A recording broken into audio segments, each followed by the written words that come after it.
సురేష్ గారికి, బాల నరసింహ గారికి, పేరు పేరున అందరికీ కోచరైనటువంటి శ్రీకాంత్ గారికి, ఇక్కడ చాలామంది మార్నింగ్ నుంచి నిజంగా కష్టపడి ఈ ప్రోగ్రాం మురళి గారికి, పేరు పేరున అందరికీ నా హృదయపూర్వక నమస్కారాలు తెలియజేస్తూ ఉన్నాను.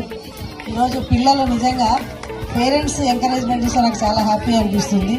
ఒకప్పుడు చిన్నగా నేను ఊరికి అందరికీ చెప్తుంది, ఒక చిన్న నాటుకోడి అంటే కోడి ప్రకృతి పరంగా వచ్చే కాకులు, గద్దలు వేరే వాటి నుంచి రక్షించుకోవడానికి తన ధాన్యాన్ని సంపాదించుకొని తినడానికి కష్టపడి ఎట్లా ఉండేది.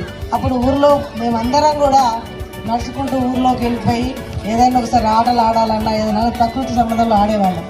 పేరెంట్స్ కూడా అట్లా ఉంటుండే. కానీ ఇప్పుడు ఏమైపోయిందంటే ఇప్పటి తరానికి అందరూ కూడా ఉదయం బెడ్ మీద పడుకుంటే లేవగానే బ్రష్ చేసేస్తారు. తల్లిదండ్రులు వాళ్ళు నిద్రలోనే ఉంటారు.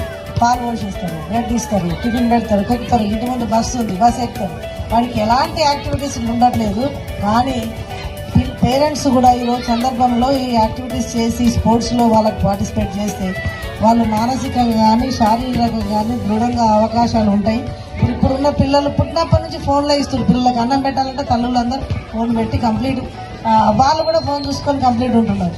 ఆ జనరేషన్కి ఇక్కడ ఉన్నటువంటి ఈ పిల్లలందరిలో పార్టిసిపేషన్లో చేసినటువంటి తల్లిదండ్రులు అందరికీ పేరు పేరున ఈ సందర్భంగా నేను ధన్యవాదాలు తెలియజేస్తున్నాను. దేశానికి రేపటి భారత పౌరులుగా మరి అమ్మాయిలందరూ దిద్దిన మీ అందరికీ నా హృదయపూర్వక అభినందనలు, వాట్సాప్ చెప్తా ఉన్నాను. ఈ అవకాశం ఇచ్చినందుకు, ఆహ్వానించి అన్న ఇందులో పాల్గొనే అవకాశాన్ని ఇచ్చినందుకు కృష్ణమూర్తి అన్నకి, వాళ్ళ ఫ్యామిలీకి అందరికీ కూడా నా హృదయపూర్వక ధన్యవాదాలు తెలియజేస్తాను.